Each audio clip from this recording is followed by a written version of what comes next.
surat 32 ayat 9. Oke. Kemudian dia menyempurnakan dan meniupkan ke dalamnya tubuh roh ciptaannya. Oke, tahan dulu nih. Ini ada kalimat menarik di sini.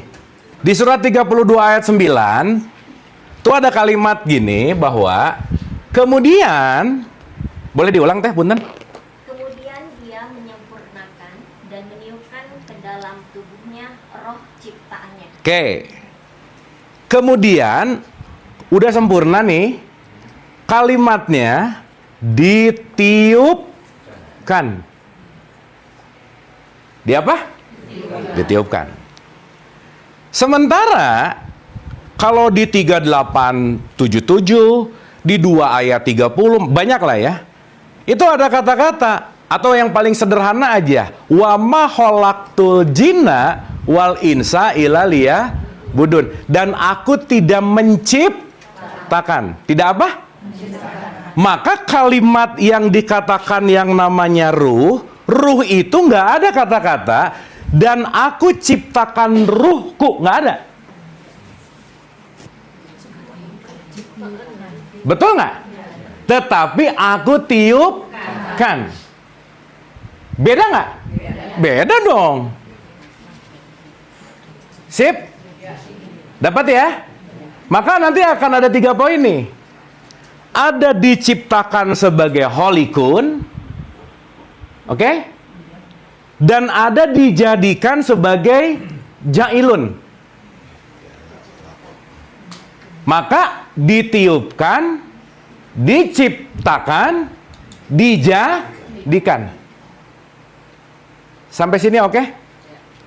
Sampai sini oke? Berarti yang ditiupkan sama Allah apa? Terus jiwa datang dari mana? Ayo.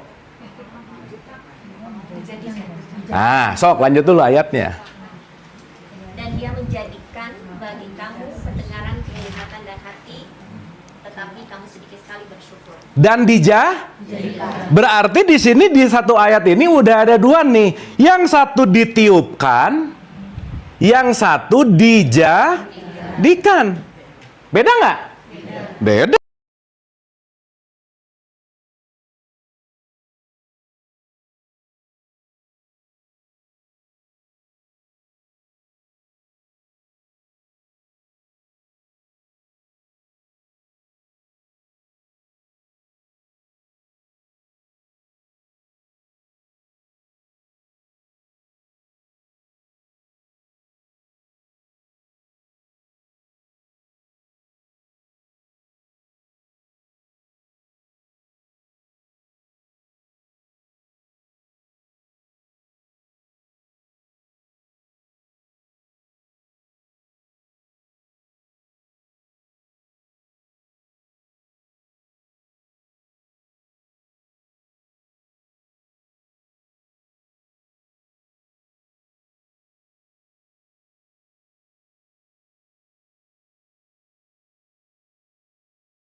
nggak?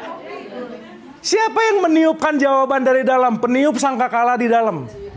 Siapa yang memberikan petunjuk ketika jabarulnya mulai, oke. Siapa yang membuat kita jadi punya kreativitas sehingga apa idenya menjadi sebuah karya? Jadi Mikhail nggak di situ? Iya dong. Lah emang ketika ibu ingat terus ya, ini orang dari dulu ya, dia tuh nyebelin. Itu pencatat ada nggak di sini? Suka-suka nyatet mulu yang buruk-buruk. Betul nggak? Iya, malaikat itu artinya kecerdasan. Tuhan itu kecerdasan tanpa batas. Berarti malaikat itu fasilitas bukan? Iya. Inna anzalnahu fi lailatul qadar wa ma adraka ma lailatul qadar. Lailatul qadri khairum min alfi syahr. Tanazzalul malaikatu wa ruhu fiha. Keren nggak tuh? Kalau kamu sudah Lailatul Qadar, fasilitas Tuhan hidup di dalam dirimu.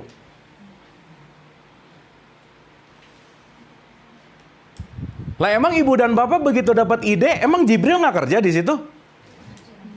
Betul nggak? Emang ketika ide itu belum ada, emang nggak ada pertanyaan, kenapa ya, kenapa ya? Always questioning, berarti ada pertanyaan di dalam nggak? Di dalam kubur kita ada pertanyaan-pertanyaan terus nggak? That's it. Nah, sekarang tuh digambarin malaikat putih ada sayap, cik, kan nggak gitulah. Ya, dapat nggak? Jadi Jibril hari ini kerja nggak dia? Masa nganggur atuh bu? Tuh gaji buta tuh. Betul nggak? Dan setiap kita punya potensi mengakses itu nggak? Iya, kalau cerminnya mulai bersih. Maka setiap cermin yang mulai bersih, fasilitas Tuhan hadir di situ.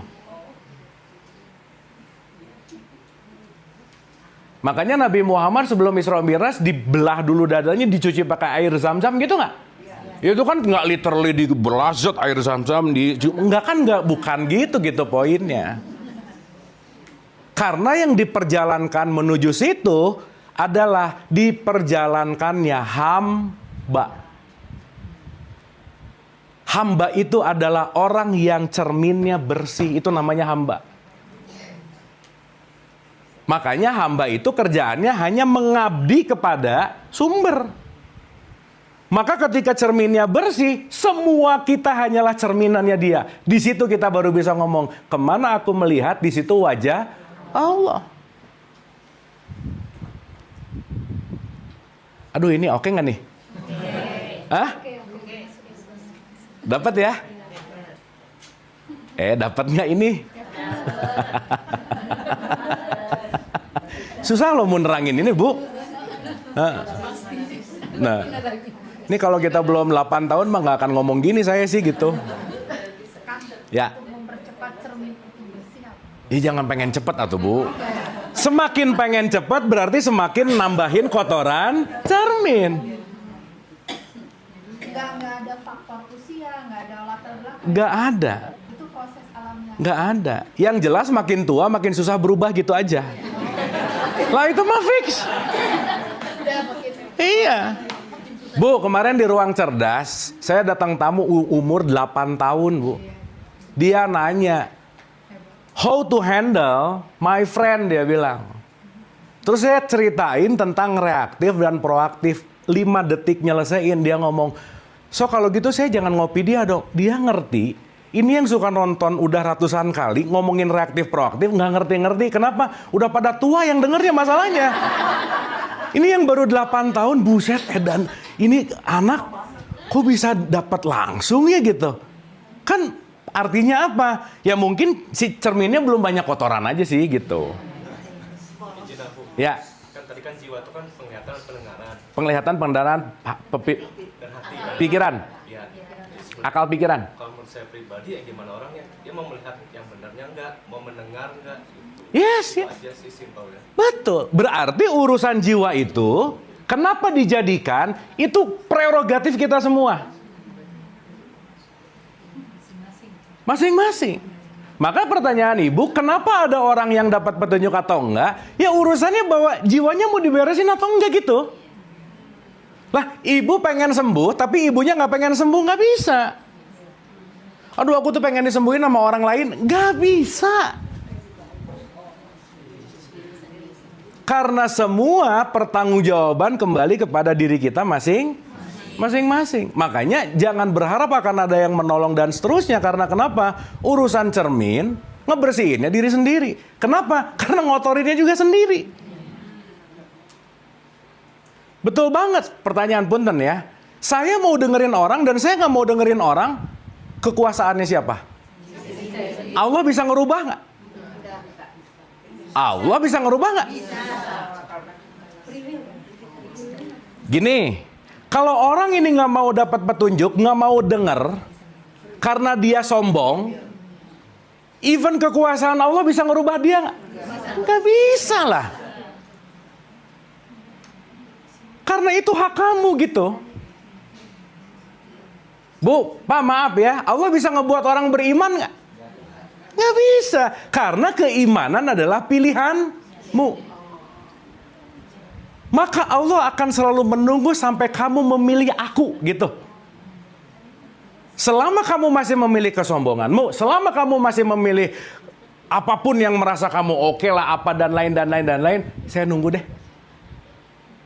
Selama kamu mulai sadar bahwa kamu nggak bisa sendiri dan kamu tidak mampu, dan ketika kamu mulai kembali kepadaku, saya akan selalu menerima kamu kapanpun dan dimanapun.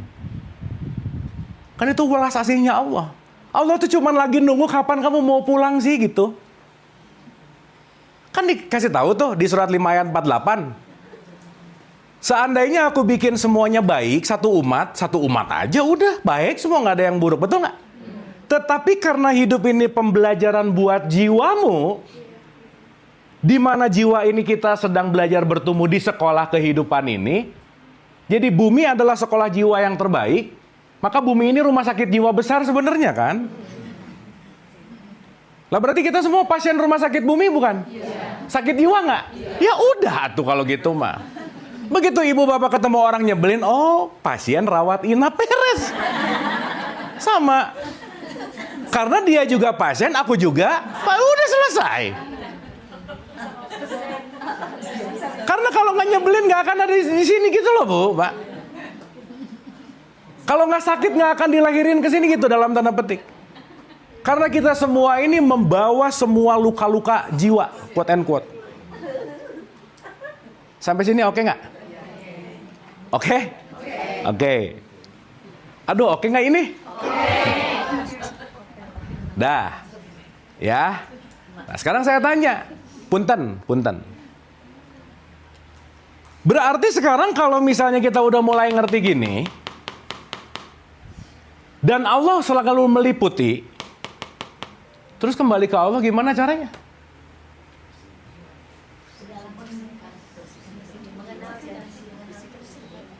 Cuman satu, Bu. Jalan pulang kepada Tuhan itu hanya dengan satu kata, bersedia, titik. Kamu bersedia nggak cerminnya dibersihin? Karena kalau nggak bersedia, ya udah aja sih gitu. Ibu masih ingat nggak? Nih ya, penghapus. Nih, penghapus. Dari kursi sini, saya pindahin ke sini. Dia pindah nggak?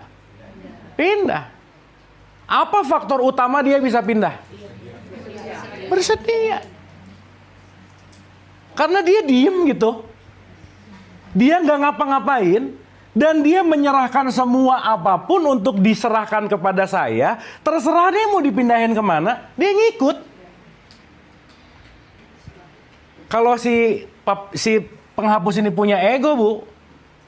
Dan anggap aja saya paling tahu dia tempatnya yang paling bagus di mana. Begitu saya mau deketin, dia gerak. Begitu saya mau deketin, dia gerak. Begitu saya mau deketin, dia gerak. Sampai mentok, kejeduk, sakit, cancer, apa, diam. Baru dia stuck. I am surrender. Baru dia akan dipindahkan ke tempat yang lebih baik. Nah pertanyaannya, ibu dan bapak nunggu cancer dulu, nunggu sakit dulu, nunggu kejeduk dulu. Itu pilihan. Tapi by the way ya maaf juga sih, nggak akan sih orang belajar gini-gini kalau nggak menderita tuh nggak akan sih Bu, Pak. Nggak akan, jarang gitu. Iya, harus cerai dulu, harus bangkrut dulu, harus sakit dulu. Baru tuh si malaikat penanya di dalam kuburnya bunyi. Kenapa ya gitu? Padahal teriakannya udah ada sejak lama nggak? Iya. Allah memberikan hikmah kepada yang kepada Dikehendaki. kehendakinya itu yang bersedia digerakkan gitu. Iya. Yang berkehendak.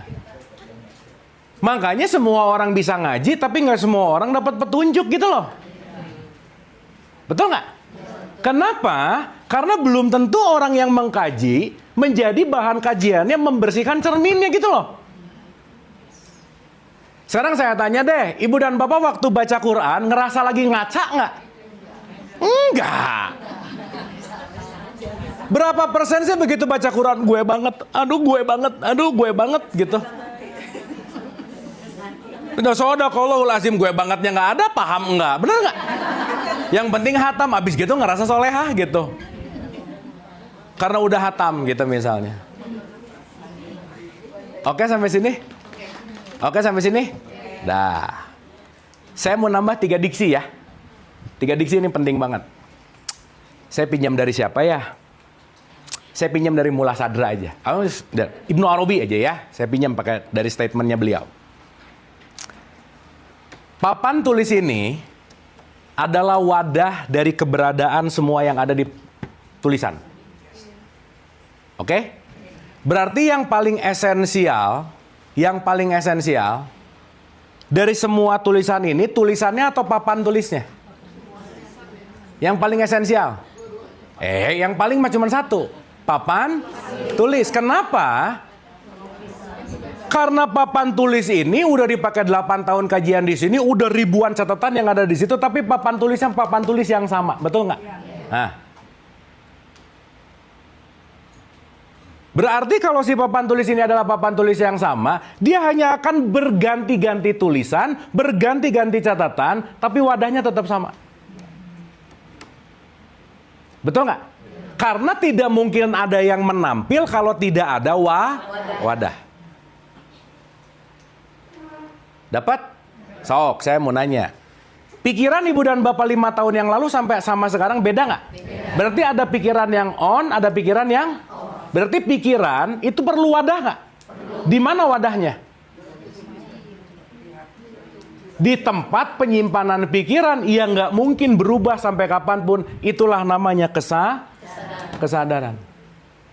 Jadi semua pikiran kita hanya menari dalam kesadaran. Semua perasaan kita hanya menari dalam kesadaran. Semua emosi kita menari dalam kesadaran. Cuman karena kita nggak sadar itu adalah pikiran, perasaan, emosi, aku menyangka bahwa pikiranku adalah aku.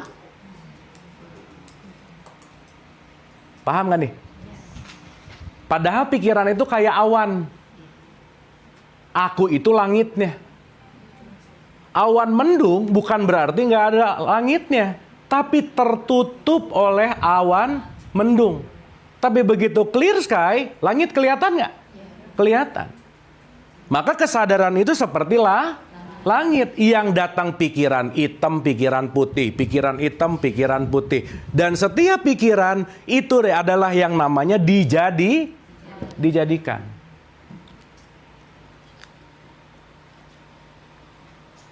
Sampai sini oke? Sampai sini oke? Sekarang saya tanya lagi. Berarti kalau mau kembali ke Allah, alamat Allah harus tahu dulu dong. Di mana alamatnya? Melipu. Berarti di mana-mana ada dia nggak? Berarti tempat pulang kita ada jaraknya nggak? Berarti urusan pulang bukan sentimeter, tapi kebersihan jiwa. Karena kalau jiwamu bersih, kamu di situ pulang. Kenapa? Kamu 100% menjadi kesadaran. Dan kalau kamu menjadi kesadaran, kamu menjadi yang ditiupkan olehnya. Maka ucapanmu adalah ucapanku, perilakumu adalah perilakuku. Itulah pulang. Dengan bahasa yang sederhana, orang yang pulang adalah orang yang Bismillahirrahmanirrahim. Ya bukan bismillah, bukan. Yang sadar bahwa aku hanya mengatasnamakanmu yang dalam bentuk yang namanya welas asih. Jadi begitu ibu dan bapak lagi nolong orang yang kesakitan dengan bantuan yang ikhlas, diri kita nggak ada, Bu, Pak. Yang hadir hanyalah Allah. Pulang nggak? Pulang lah. Tapi abis nolong ngomong ke temennya, kalau nggak ada gua, nah pergi lagi gitu. Kalau nggak ada gua nggak hidup nih orang nih. Ego muncul lagi nggak? Berarti sesaat ego muncul lagi pergi nggak? Sesaat ego turun lagi pulang nggak? Kita tiap detik pulang pergi, berbolak. Maka berbolak balik dalam bahasa Arab disebut kolaba. Itulah disebut kolbu. Yang bahaya, nggak sadar pulang, nggak sadar pergi, itu bahaya. Jadi jangan gini, Bu, Pak, aduh aku tuh merindukan pulang. Lah emang mau kemana? Di situ-situ juga. Di 7 ayat 25, di bumi itu kamu hidup, di bumi itu kamu mati, di bumi itu juga kamu akan dibangkit. Emang mau kemana sih? Bumi bukan nama planet bumi loh ya. Bumi berbicara tentang wadah ini.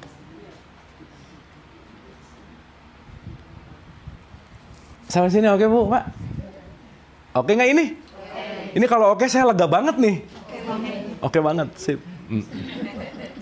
Di tahun depan lupa lagi sih kayaknya ya. Setiap bulan, Bang. Oh ya, benar. Bagus. Kan bolak-balik ya. Ini lagi ingat, nanti lupa. Kenapa? Karena aku kolbu. Makanya kolbu itu level hati yang kedua dari luar, Bu, Pak. Jadi kalau di kolbu masih bahaya. Makanya nanti naik ke fuad. Kalau fuad tuh jadi cerdas dia. Nanti mau masuk ke sir, ke dalam lagi. Nanti dalam gitu. Makanya kan kalau dalam perspektif tasawuf, lapisan hati itu ada 7. Makanya kenapa tawaf tuh 7 keliling gitu. Supaya lapisan yang paling luar dibersihin dari soder, turun ke kolbu, turun ke fuad, turun ke zep, sampai disitulah Baitullah gitu. Iya, makanya hanya dengan mengingat Allah lah kolbumu menjadi tenang, betul nggak? Ketika bolak-baliknya berhenti dan kamu hanya stay di Allah, pasti kamu jadi tenang. Makanya Ibu Bapak, saya mau langsung to the point aja ya. Udahlah, nggak usah jauh-jauh pembelajaran yang kita aplikasikan sehari-hari. Belajarlah untuk setiap saat menenangkan jiwa. Tik, udah gitu aja. Karena hal yang paling mahal dalam hidup ini adalah ketenangan jiwamu gitu. Sekarang saya tanya, kenapa jiwa penting untuk tenang? Supaya menampil. Kalau tenang, menampil. Kalau jiwanya tenang, berarti refleksinya Allah 100%. Makanya kalau pinjam dari tradisi tetangga, di Christianity, manusia itu disebut imago Dei, the image of God. Makanya bapak itu sumber, anak itu bagian dari sumber. Makanya ini anak dari bapak gitu loh. Makanya kan ada 3, ada bapak, ada anak, ada Rohul Kudusnya gitu. Ada sumber namanya Brahman, datang untuk mengurus namanya Wisnu, ada yang destroyernya namanya Siwa. Ada Rob sebagai sistem, Malik penguasanya, Ilah sebagai keseluruhannya. Kan gitu-gitu juga sebenarnya. Trihita Karananya Bali bilang harmony with God, nature, people, makro, mikro, meta. Semuanya dalam konteks yang namanya kosmos gitu. Ini kan kalau nggak ngerti jadi berantem semua, betul nggak? Iya, kenapa berantem? Karena yang ngomongnya kotoran cerminnya banyak banget gitu. Karena dia nggak bisa ngelihat bayangan aku di dalam setiap apapun ini gitu. Nah emang ibu bapak kita ada di mana sih? Ibu bapak ngelihat saya nggak sekarang? Di mana saya? Nah, suka mulai aneh-aneh lagi. Iya sih, secara jarak saya di depan ibu dan bapak. Tapi ibu bapak melihat saya kan nggak di luar ibu bapak dong. Karena saya menampil di dalam semua apapun itu ada di dalam diri ibu bapak. Betul nggak? Maka siapapun memandang siapa, bukan menilai siapapun itu. Seseorang menilai si A, si B, si C, dia lagi mengeluarkan penilaiannya tentang dia. Jadi ibu dan bapak kalau disebut jelek, lu biasa aja udah. Kenapa? Yang ngomong jelek, dia. Betul nggak? Benar rumusnya. Jelek lu, emang udah beres. Kok sakit hati sih? Betul nggak? Berarti semakin kita sulit saling mencermin satu sama lain, berarti kita belum memiliki kebersihan jiwa. Sampai sini oke? Sampai sini oke? Karena yang kita lihat bukan kesadarannya, bukan dirinya, tapi di sini yang namanya identitas. Manusiawi itu rumusnya setan, Bu. Iya, manusiawi dong, nggak apa-apa lah. Kalau namanya manusia mah nggak akan gitu dong. Tapi ini dapat nggak? Bu, kalau orang banyak paham gini, dunia tenang nggak? Iyalah, begitu ngelihat apa gua banget, udah. Oh iya ya, kenapa? Karena yang diliatin ke kita itu pasti refleksi jiwa kita, udah pasti. Pasti. Cuman kita nggak terima dan kita jadi nggak suka sama refleksi kita sendiri. Berarti ketika kita benci sama orang lain, sejatinya lagi benci sama siapa? Nah. Tapi betah gitu, aneh nggak? Betah amat gitu benci sama diri sendiri. Karena Bu, sorry ya, refleksi ketika orang sering membenci dirinya, dia pasti sering benci orang lain. Udah pasti. Kalau dia sering menjelekan dirinya, udah pasti dia sering ngejelekin orang lain aja.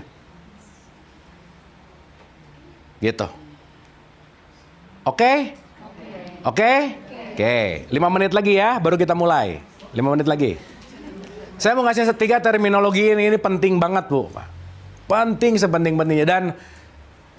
Dan makin kesini, makin kita cari hal yang sangat memudahkan untuk menganalogikan ini gitu. Oke? Oke. Jadi esensi dari semua tulisan di sini, esensinya adalah wadahnya. Jadi kalau ibu bilang, aku sakit hati, aku yang ibu bilang mau 15 tahun yang lalu, 30 tahun yang lalu, itu aku yang sama. Betul nggak? Iya. Karena si kesadaran ini fitrah. Nggak pernah berubah. Karena penting ada yang menyaksikan pengalaman. Kalau pengalaman itu harus menampil pada wadah nggak kira-kira? Iya dong. Wadahnya apa? Kesadaran lah. Karena nggak mungkin pengalaman tiba-tiba ada tapi nggak ada wadah untuk tampilnya, kan nggak mungkin. Betul nggak? Nggak mungkin film akan dilihat di bioskop kalau di depan ibu bapak nggak ada layar. Nggak mungkin. Betul nggak? Layarnya di studio itu dari dulu itu terus nggak? Tapi dia udah ganti ribuan film. Paham nggak? Dari ribuan film tetap layar itu. Dari ibu dan bapak TK, SD, SMP, SMA, layarnya tetap sama, kesadarannya tetap itu. Cuman yang berubah-ubah adalah jiwanya. Maka kematian itu nggak ada kematian ruh, yang ada kulun nafsin. Nah, kalau jiwamu mati, kamu pulang.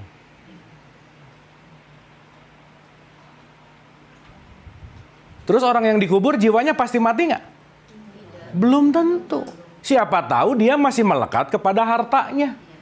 Berarti perlu film berikutnya nggak? Layarnya itu lagi, ceritanya itu lagi. Cuman beda lokasi aja sih gitu. Betul nggak? Terus kalau kita problemnya di situ lagi, masalahnya itu lagi, di layar yang sama, same issues, same problem, tapi jiwanya tidak tumbuh gitu.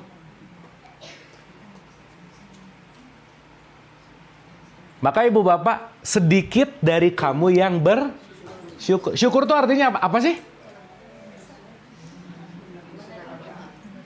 Bukan. Syukur itu artinya terbuka. Terbuka pada perubahan, terbuka pada realitas, terbuka pada kebenaran. Itu namanya syukur. Lawan syukur itu kufur, tertutup.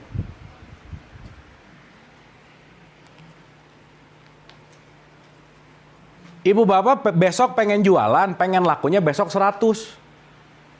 Realitasnya laku 5. Kecewa nggak? Kalau kecewa berarti kafir gitu. Iyalah, tertutup dari Tapi begitu 5, oh iya oke deh. Saya terima.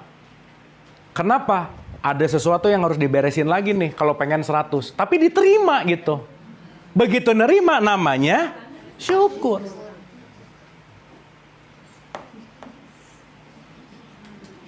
Maka kalau kamu bersyukur, aku akan tambahkan. Nah ini kan kalau yang bacanya matre langsung duitnya digedein lagi. Bukan. Kalau kamu bersyukur wadah kamunya makin gede. Kalau wadah kamu makin gede, potensi masuknya yang lebih banyak lagi, makin banyak gitu. Ya sekarang punten ya, orang pengen dapat 10 liter, wadahnya seliter, ya nggak bisa tuh. Betul nggak?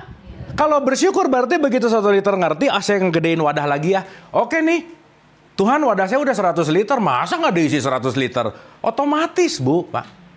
Orang hari ini pengen literannya digedein, tapi wadahnya nggak digedein gitu.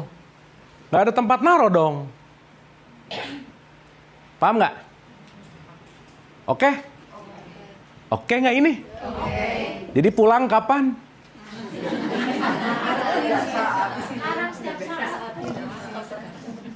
Mantap. Kira-kira, ya. Bentar. Kira-kira kalau ngerti ini takut mati nggak? Nah, udah gitu intinya. Kalau sekarang masih deket mati, aduh nanti ada jembatan yang ada rambut, nah, ya terserah sih. Takutnya Bang, timbangannya kurang sedikit. Nah, timbangan ya sih. Emang di sana ada, ya gitu sih, ya udahlah. Gimana deh? Ketika kita mulai terbuka pada realitas, itu hal-hal yang tidak kita inginkan pada datang gitu loh Kang. Iyalah. Gitu ya. Iya. Karena begitu kita terbuka dan menerima realitas, kita akan diarahkan menuju kepada misi yang seharusnya kita lakukan. Yang jangan-jangan selama ini misinya A, ngerjainnya B mulu. Bu, contoh nih. Ini mah kasus nyata. Ada orang lagi kerja di kantoran. Wah, top aja ya, udah di high gitu. Dia doa, ya Allah, aku pengen kaya ya Allah. Pengen kaya gitu. Taunya besoknya dipecat, Bu. Langsung dia suuzon sama Tuhan. Oh, Tuhan nggak beres nih gitu. Ternyata dia tahu cara untuk meluaskan wadahnya untuk semakin kaya. Ya kamu kalau jadi karyawan nggak akan kaya lah. Ternyata kenapa dipecat? Karena dia disuruh bikin perusahaan baru gitu. Dan dia baru sadar 7 tahun setelah dipecat gitu. Dan akhirnya dia ngerti, oh bener ya. Karena pada saat itu ketika aku ngerti situasi dipecat, itu adalah jalan pembersihan cerminku untuk mewujudkan dia lebih perfect lagi. Maka aku tahu bahwa setiap yang datang kepadaku udah pasti sesuai dengan takaranku. Nah, begitu dipecat nggak sakit hati, itulah namanya aku bersaksi. Kenapa? Ya karena ini terjadi pasti aliran dari semua perencanaan gitu loh. Sekarang saya tanya, kalau kita ngerti ini ada hal buruk nggak dalam hidup? Nggak ada apa buruknya. Buruk itu konsep yang datang dari kotoran cermin. Namanya jadi konsep gitu. Namanya jadi persepsi. Namanya jadi sudut pandang. Betul nggak? Akhirnya ini baik buatku, ini enggak. Yang baik jadi, alhamdulillah. Yang nggak kejadian, Allah menguji dan mengazab aku. Gitu.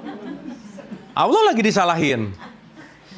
Yang makan pedas kamu, yang kamu sakit perut kamu. Begitu sakit perut, Allah menguji aku dengan diare. Gimana sih? Kamu yang makan cabai gitu. Paham ya? Sip ya? Ini oke nggak sampai sini nih? Sip. Mantap. Udah ya. Saya mau kasih 3 contoh, Bu. Nomor 1. Bu, sifat Allah nomor 1 apa? Wujud itu apa? Bukan. Nah, kita belajar ya. Ini penting nih. Bukan. Ada wujud, ada mawujud, ada mahia.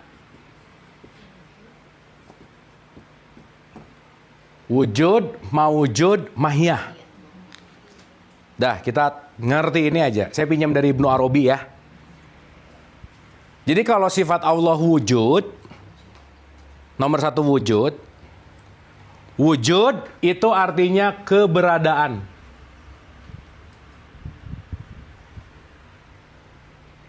Dan itu tunggal. Wujud itu papan tulis ini. Paham, Bu? Berarti semua wujud Allah nggak? Yes. Karena tidak ada selain Dia. Ingat ya, kita penting untuk mengartikan Allah itu dalam 3. Allah itu 1 kecerdasan, 2 energi, energi memadat menjadi materi, itu Allah. Akhirnya Allah menjadi realitas gitu. Maka Allah itu artinya pangkal awal the reality. Jadi orang yang menyembah Allah adalah orang yang selalu menerima realitas. Sampai sini oke? 1 kecerdasan, 2 energi memadat menjadi materi. Berarti semua materi di semesta raya ini mungkin nggak datang bukan dari energi? Nggak mungkin. Sampai sini oke? Sampai sini oke? Paham? Jadi wujud apa, Bu? Pak? Berarti kalau wujud itu papan tulisnya. Berarti sekarang saya tanya, yang menampil pada keberadaan, di dalam keberadaan atau di luar keberadaan? Mantap. Itu namanya mawujud. Tampilan. Nanti habis ini ngerti. Setelah menampil dia berfungsi. Mahiyahnya adalah fungsional. Di antara 3 yang tunggal apa? Oke. Yang memiliki tampilan perbedaan apa? Mawujud dan mahiyah. Berarti setiap tampilan datang dari wujud itu nggak? Yes. Kenapa? Karena wujud itu wadah. Sip, mantap. Contoh. Ini anggap bersih ya. Anggap bersih. Waktu ini bersih, ibu bapak bisa menjemput nama sesuatu nggak? Supaya beneran ya, hapus dulu. Ntar pusing lagi.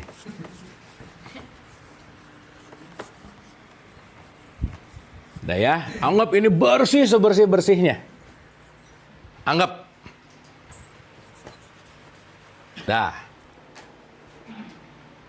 Ibu bapak lagi lihat apa berarti sekarang?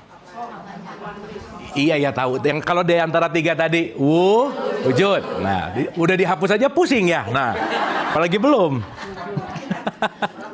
Ya, bolak-balik. Saya mau nanya, ibu bapak ngelihat lingkaran nggak di sini? Kenapa? Nah. Oke. Sip. Berarti sesuatu yang wujud akan mawujud kalau punya batasan. Kalau punya apa? Batasan bahasa Arabnya aurat. Batas. Ulang. Wah, top lah. Bu, ini kita lagi belajar pelajaran S3-nya Harvard, Bu. Ulang ya. Ibu dan bapak sekarang ngelihat lingkaran nggak? Kenapa? Karena belum ada yang memiliki batasan yang namanya lingkaran. Berarti dari wujud menjadi mawujud perlu ada batasan nggak? Itulah nanti Adam diberikan aurat gitu. Karena tanpa aurat ibu bapak nggak kelihatan dong. Aurat itu awas ini jangan bukan ngomongin rambut lah, kaki, bukan. Maka ketika dia memakan buah-buah surga, tampaklah auratnya. Pernah dengar gitu nggak di Quran? 20, 110, 111, 112, 113, banyak lah di ayatnya di Quran. Berarti mawujud hadir ketika ada mantap, sip. Contoh ya. Dan nih, sang wujud menampakkan mawujudnya menjadi. Sekarang ada gambar apa? Kenapa ibu bapak bisa ngomong itu lingkaran? Ada batasan ini, dan ini.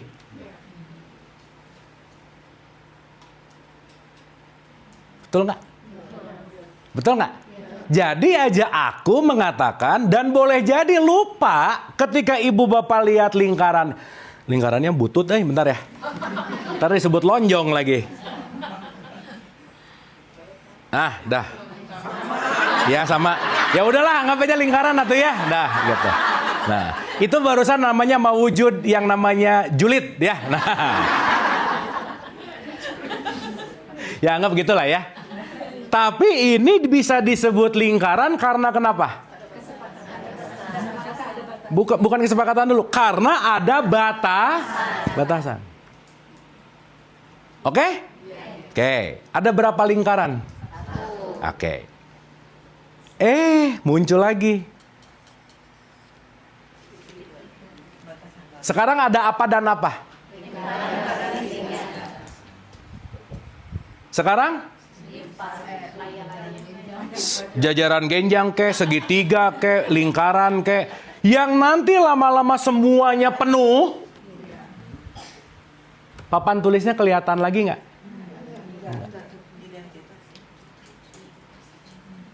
Jadi kalau ini udah mulai penuh sama 8 miliar identitas, kita lupa ngelihat wujudnya. Yang kita sibuk dilihat adalah mawujudnya gitu.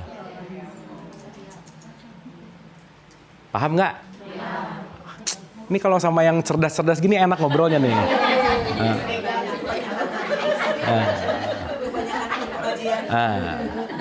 Maka kalau ibu dan bapak sekarang begitu ini udah penuh sama 8 miliar identitas, tapi ibu bapak masih ngelihat dan sadar itu adalah papan tulis, di situ aku bersaksi tidak ada ilah yang berbentuk kecuali wujudnya Allah.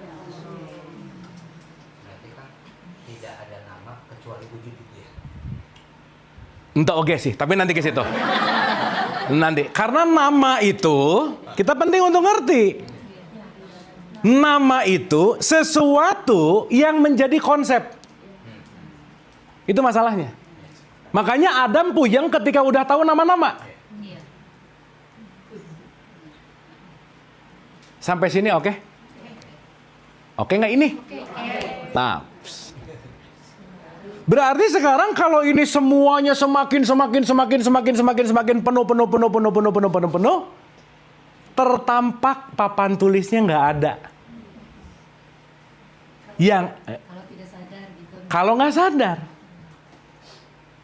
Jadi kalau saya lagi nggak sadar, saya ngelihat dia sebagai tukang beca, dia ngelihat sebagai jenderal, dia ngelihat sebagai polisi, saya ngelihat, saya melihat itu semua dalam konteks mawujudnya.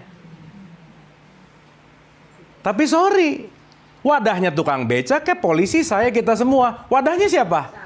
Allah. Kesadaran. Jadi kalau saya ngehina tukang beca, ngehina siapa? Berarti semakin ada batasan, semakin memisahkan nggak? Berarti semakin memisahkan, semakin lu gua. Berarti kita nggak tauhid namanya.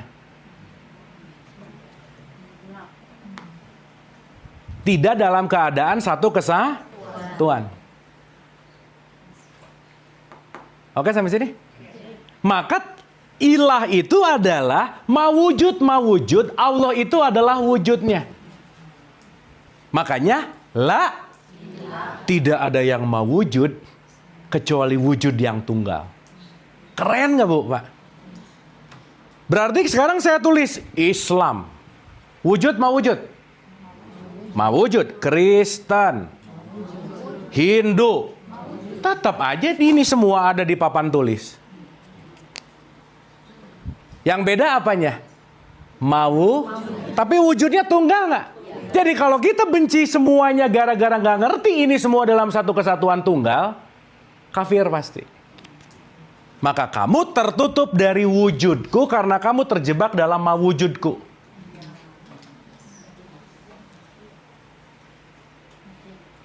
Jadi makin make sense ya kalau di Al-Baqarah 115 bilang, kemana saja kamu melihat, itu mawujudku. Kan wajah di situ kalimatnya. Kan wajah itu bukan muka ya Ibu Bapak ya. Wajah itu appearance, penampilan. Menampil. Oke? Jadi kalau ngerti ini, paling susah nggak ketemu Allah gitu kira-kira. Ketemu lagi. Ketemu lagi. Terus ngomong, Allah di mana ya? Aneh nggak? Aneh. Hah? Ya kitanya nggak ada, manusianya nggak ada. Kalau apa? Ya berarti kan manusianya nggak ada. Kalau berarti kan semuanya Allah. Iya dong. Iya nggak ada manusianya justru kan. Ya balik lagi kalau kita dalam perspektif wujud, kita ada nggak? Nggak ada.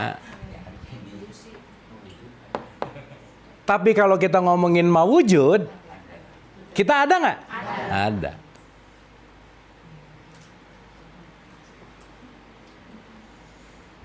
Dapat nggak nih? Udah ngap belum? Nanya dulu nih, kalau ngap udahan aja gitu. Tapi dapat ya? Sip ya? Oke. Nah, pertanyaan. Udah ya, saya gampangin nih. Gini. Hapus lagi ya. Jadi Bu, Pak, kalau nanti kesel sama orang, ingat. Oke. Keselnya bukan datang dari dia gitu. Tapi udah ada di sini lama. Cuman dia dimawujudkan oleh Allah untuk ngingetin di dalam kamu masih ada kesel gitu kira-kira. Paham nggak? Berarti kalau kita masih ada kesel, jiwanya masih ada kotoran-kotoran itu nggak? Maksudnya kalau ketemu orang nyebelin dan aku kesel gara-gara dia, saatnya untuk membersihkan kotoran yang luka.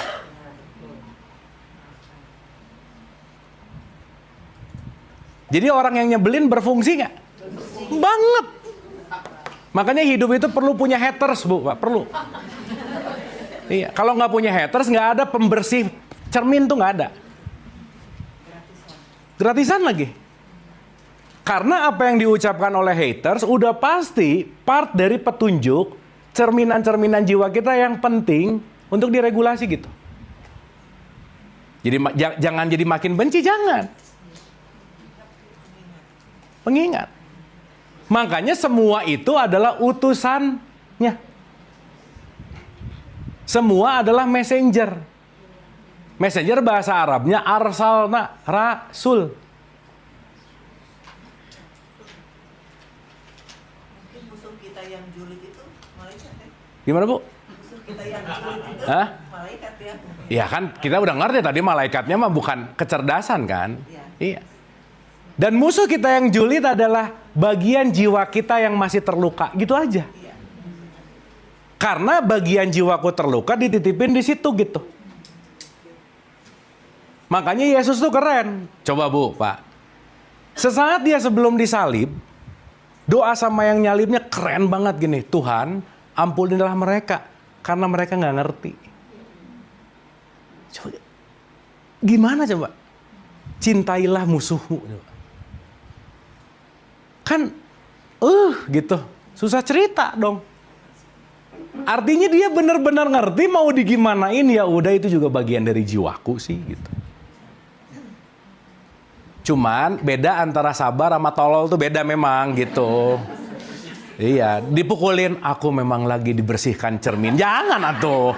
Ya Kak, ya. Mau pertanyaan tolong. Ya. Kenapa sih itu Yesus nggak dibunuh, kok disalib? Kenapa? Kenapa Yesus itu nggak usah langsung didor atau di apa gitu, kenapa disalin kan sama berarti. Iya kan tujuannya emang untuk itu. Berarti yang si itunya bagus dong ya. Apanya? Yang si siapa namanya? Yang si Yudas ya. Iya, iya. Apa? Memberi petunjuk juga dong berarti ya. Iyalah. Iya. Jadi dia pas kliknya itu, udah disakitin pelan-pelan gitu. Iya. Iya. Itu. Iya dalam tanda petik ya, supaya merasa tersiksa gitu. Itu mati nggak sih? Ya matilah. Pelan-pelan. Ya kan darahnya ya habis gitu kan. Itu. Cuman kan banyak cerita yang lain, karena kalau kita ngomongin dia sebagai Rohul Kudus, Isa itu kan bukan personnya, Bu. Isa itu bukan person, bukan. Esensialnya gitu. Ya. Oke. Esensialnya dari penderitaan menuju ke Suffering itu. Itu intinya.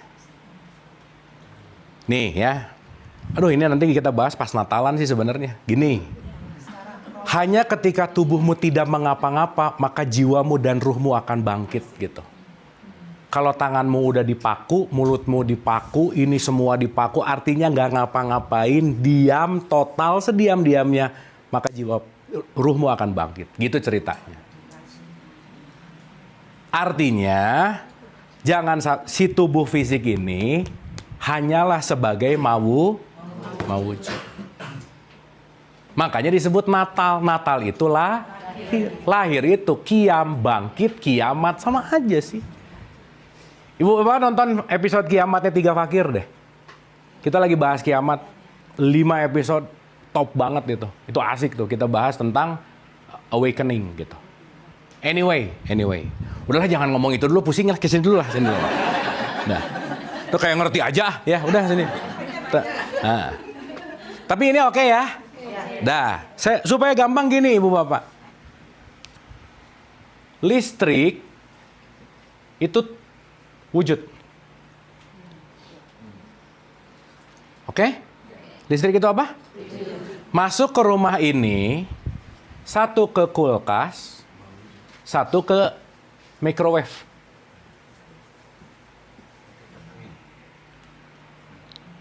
Ini ada kulkas, ada microwave.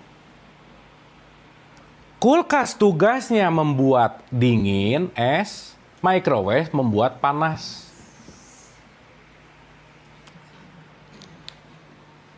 Oke? Sekarang saya tanya. Sok, ibu beli kulkas ini. Jangan dicolokin ke listrik.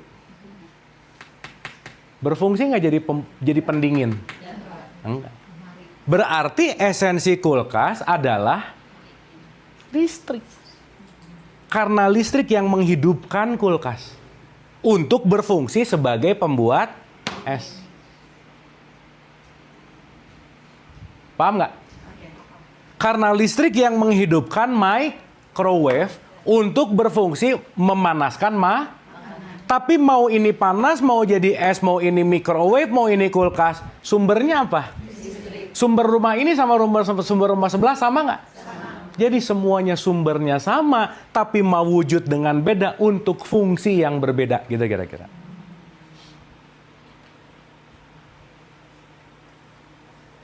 Ini kalau nggak ada listrik berfungsi nggak? Enggak. Jadi secara wujud, ibu bapak lagi lihat apa ini? Listrik atuh. Ulang. Ini yang kita lihat lampu itu wujud atau mau wujud? Mahiyatnya? Menerangi. Berarti ketika ibu bapak ngelihat lampu, sadar bahwa aku melihat listrik. That's it. Itulah namanya ikro.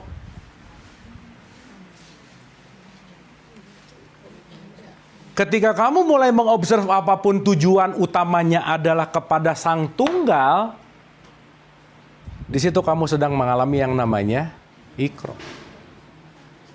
Makanya Nabi Muhammad disuruh apa?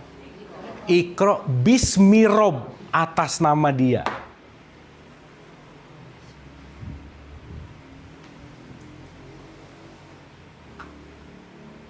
Berarti kalau dalam kewujudan itu listrik, ini listrik, ini listrik, itu listrik, itu listrik, itu listrik. Betul nggak? Yes. Tapi begitu mau wujud, oh lampu, kulkas, microwave. Fungsinya beda-beda nggak? Nah, ini nanti terjemahin aja sama diri kita masing-masing gitu loh, Bu. Berarti kalau ibu bapak ketemu orang yang ibu bapak ngelihat wujudnya, bukan ngelihat jirim adanya, bukan. Aku melihat dia di situ. Dan memang paling susah sih ngelihat Allah di orang nyebelin, susah memang. Allah gitu, ingatnya gitu misalnya. Gitu. Tapi mau nggak mau nyebelin senyebelin apapun, wujud siapa? Allah. Selesai. Maka Allah menampil sebagai Firaun nggak? Iya. Allah menampil sebagai Musa? Iya. Kan kalau kita ngerti sebagai wujud kan itu cuma Allah sama Allah aja lagi ngobrol gitu.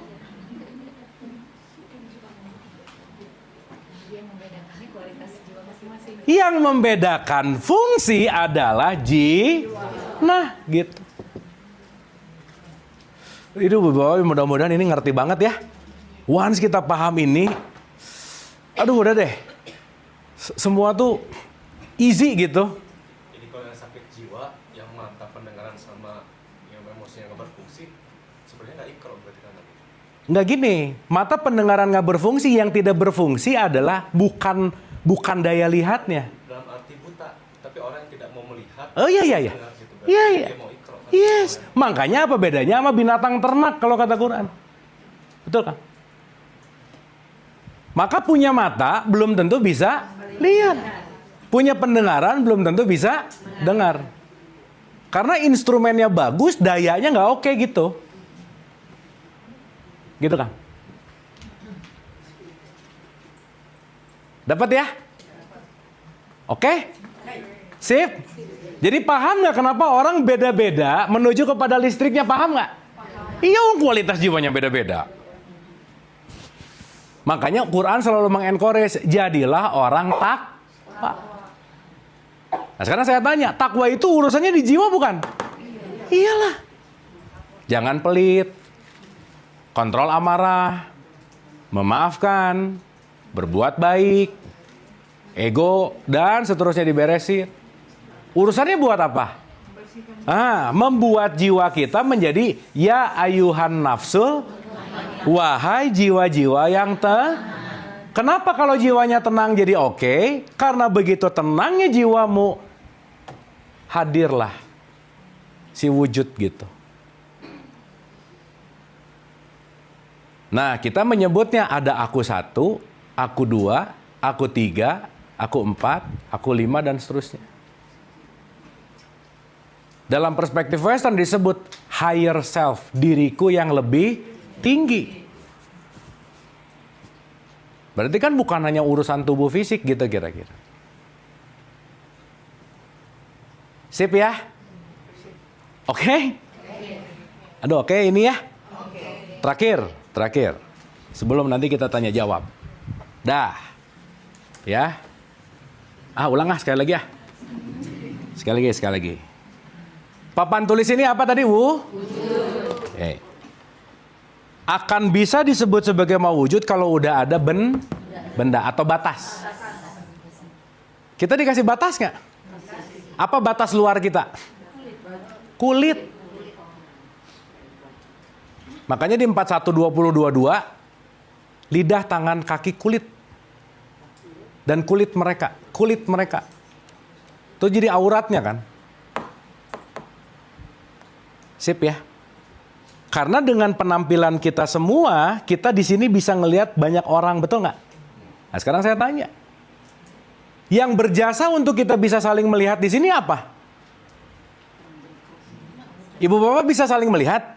Yang paling berjasa kita bukan atuh. Cahaya. Iya kalau poek nggak kelihatan atuh semuanya. Betul nggak? Sekarang saya tanya, ibu bapak ngelihat saya, gimana sih proses ngelihat? Karena ada batas, ada yang ngeblok cahaya. Sehingga blocking ini dipantulkan oleh cahaya ke dalam retina mata kita. Di-invert, jadilah image di dalam. Betul nggak? Jadi ibu bapak ngelihat saya sebetulnya di luar ibu bapak atau di dalam? That's it, nggak ada yang di luar sebenarnya. Itu iya. Emang saya, ini kita ngelihat spidol. Spidol masuk mata kita nggak? Atau gini nyolok masuk mata? Betul nggak? Yang masuk itu adalah mental image-nya.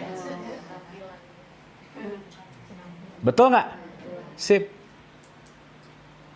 Berarti kalau begitu semua yang ada di luar refleksi dari dalam nggak? Nah udah makin paham nanti ke situ. Ih nyebelin. Oh aku yang memaknai dia nyebelin. Ih jelek banget. Aku yang menilai dia jelek.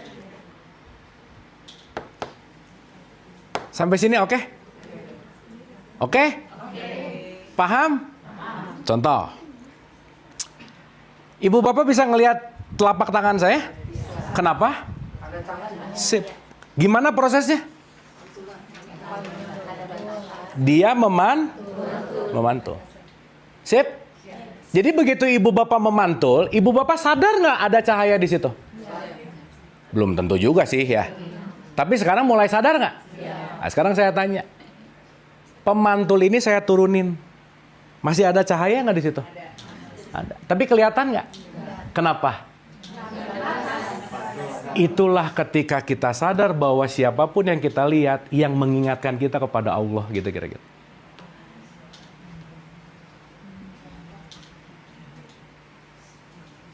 Ini masih ada nggak cahayanya? Kelihatan nggak? Mau lihat lagi cahaya?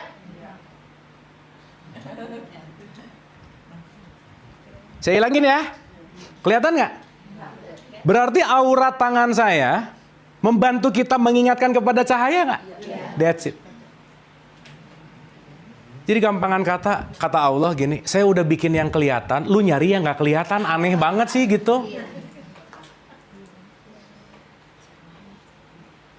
Paham ibu bapak? Dapat ya? Dapat? Taps. Terakhir nih. Ini hampir raja terakhir nih ya, hampir nih ya kalau di game nih. Terakhir. Nanti realitas diingetin lagi nih, kita belum bahas sih sebenarnya ya. Nah, tapi ini lebih urgent kayaknya. Oke, aduh punten saya jam 11 harus check out. Kita bicara realitas. Oke. Udah ya, saya hapus lagi ya. Tapi intinya kita mau ngomongin realitas. Saya lagi megang apa ibu bapak? Oke, sekarang saya tanya. Yang ngasih nama ini papan tulis dirinya sendiri bukan? Bukan. Berarti ada yang memberikan nama. Betul? Pohon, mangga. Dia call me mango, gitu nggak? Enggak. Betul?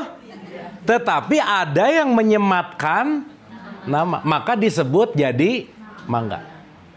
Teh, kopi. Nah ibu bapak aja namanya nggak milih sendiri, bener nggak? Betul nggak? Yes. Berarti, nih kaitan nama-nama nih, nama itu wujud atau mau wujud? That's it. Berarti nama itu adalah sesuatu panggilan kepada mau wujud. Paham ya? Oke, contoh. Ini tadi apa bu, pak? Sekarang saya tanya, ini beneran lingkaran bukan?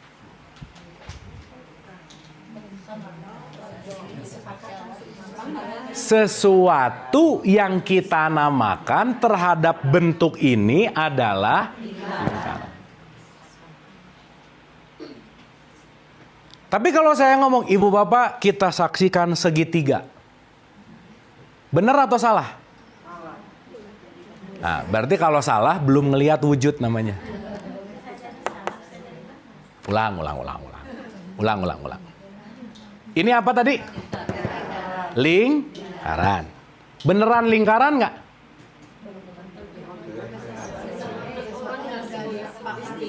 Oke. Ada orang Inggris datang. No, this is not lingkaran, this is circle. Si orang Sunda, sanes, ieu mah buleud. Buleud, lingkaran, circle, bisa berantem nggak tiga-tiganya? Padahal barangnya itu-itu juga. Jadi wujud yang sama bisa punya ribuan nama. Maka Allah memperkenalkan dirinya dengan Asmaul Husna. 99 itu bukan 99 matematik, bukan loh ya.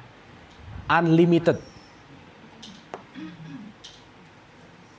Makanya nama Allah paling terakhir apa Bu? Pak? Sabar. Allah tuh maha sabar loh. Ngelihat makhluk-makhluknya kayak gini nih gitu.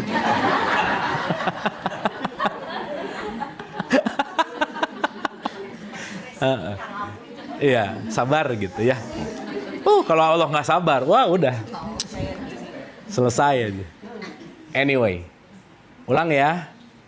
Saya lagi megang apa Ibu Bapak? Oke. Beneran spidol bukan? Belum tentu.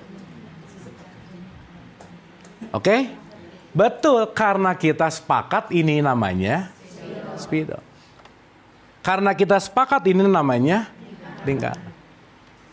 Kalau kita bikin kesepakatan baru, Ibu Bapak kita panggil ini pisang yuk, boleh nggak? Boleh. Karena kita sepakat. Dah ya, anggap aja sepakat. Jadi ini apa Ibu Bapak? Pisang. Ada berantem nggak? Kenapa?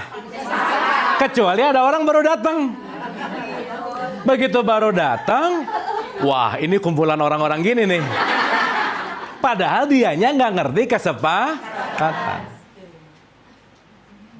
Jadi Ibu Bapak, jangan terlalu cepat mengkafirkan orang lain, merendahkan orang lain, menyalahkan orang lain sebelum kita tahu kesepakatannya. Itulah kenapa tabayun itu penting.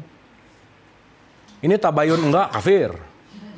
Tabayun enggak, salah kamu. Kenal? Enggak juga. Nanya? Enggak. Betul nggak?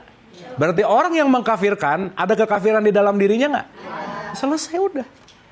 Jadi kalau dikafirin, oh iya ya, ya udah. Paham? Oke? Nah sekarang saya tanya. Realitas adalah sesuatu yang tidak ada konsep, itu namanya realitas.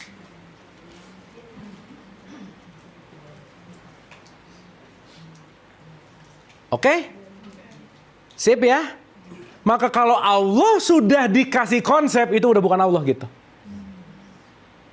Maka meditasi nyari cahaya biru. Apa nyari ini, nyari itu. Dia bukan nyari Allah, tetapi nyari konsep tentang. Berarti dia masih terjebak dalam mawujud gitu. Tapi dianggap sebagai kebenaran secara Kalau kamu merem belum ngelihat biru, berarti kamu belum ketemu Allah. Padahal orang ini nggak tahu biru tuh yang gimana gitu loh Bu, Pak. Ya Bapak tahu film Shrek nggak sih Dongki? Dongki, kamu cariin dong bunga yang warnanya ungu. Siap. Dia ke kebun. Aduh, andai aja aku tahu warna, gampang nyarinya katanya. Dia nggak tahu warna masalahnya. Untuk menemukan ungu bagi orang yang nggak tahu warna susah nggak Bu, Pak? Nah gitu maksud saya. Jadi kalau sudah terjebak pada satu konsep, udah bukan berarti dia bukan wujud. Maka tidak bisa dinamakan, tidak bisa dikasih kata-kata, tidak bisa dan semuanya apa. Karena disitulah dia akan masuk dalam wilayah kata kuncinya hanyalah rasa.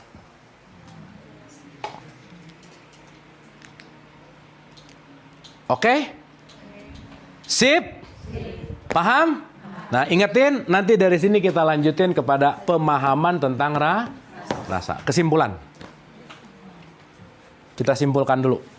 Satu ya. Wujud adalah mawujud adalah penam. Mahiyat adalah Kita yang mana? Tiga-tiganya. Dalam satu itulah namanya Esa. Maka disebut Tuhan yang Maha Esa. Satu kesatuan yang gak bisa kepisah. Kalau pohon ada akar. Akar bagian dari pohon bukan? Akar disebut pohon nggak? Enggak. Akar bagian dari pohon tapi bukan pohon. Tapi nggak ada akar, nggak disebut. That's it. Sip ya? Berarti kita mau wujud bukan?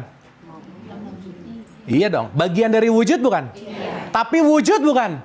Ah, udah ngerti berarti, sip lah, paham. Sip. Dulu Al-Halans itu berantem gara-gara gitu, Bu, Pak. Siti Jenar tuh ribut gara-gara gitu-gitu. Karena nggak ngerti mana wujud, mahiyat gitu. Dianggap, oh kamu menganggap dirinya Tuhan dong. Nah sekarang saya tanya, kalau kita ini tadi ditiupkan, bagian dari bukan? Salah nggak benar sebenarnya? Enggak, tapi bukan utuh gitu. Ini akar, ini daun, ini batang, ini macam-macam. Tapi kita semua semesta raya, pohon yang satu. Ini kan di rumah ini kan ada tembok ya? Ada pasir nggak? Pasir yang kecil, nggak pernah ngelihat seisi rumah seluruhnya. Betul nggak? Karena kalau dia mau ngelihat seisi rumah seluruhnya, dia harus keluar, ngelihat ke atas, betul nggak? Maka kita nggak akan pernah bisa ngelihat dia seutuhnya. Quote and quote. Tapi kita bagian, si satu pasir itu bagian dari rumah ini.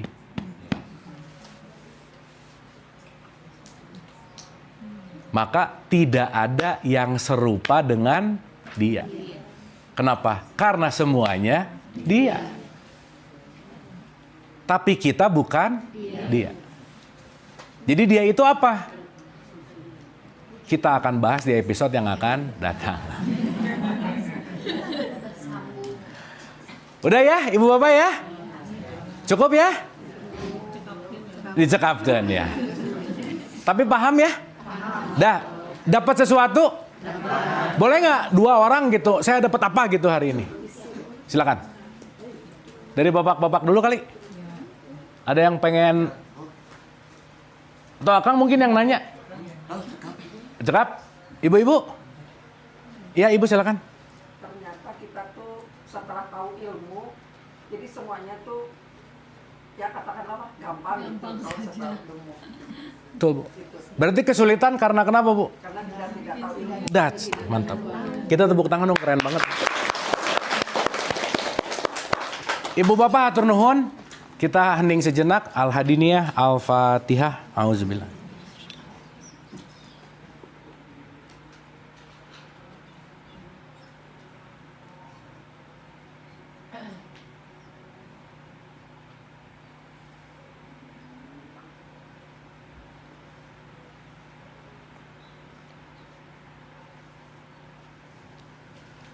Amin, amin ya Allah ya Rabbal Alamin. Hatur nuhun, Ibu Bapak sehat selalu dan tetap bahagia. Wabillahi taufiq walhidayah. Assalamualaikum warahmatullahi wabarakatuh.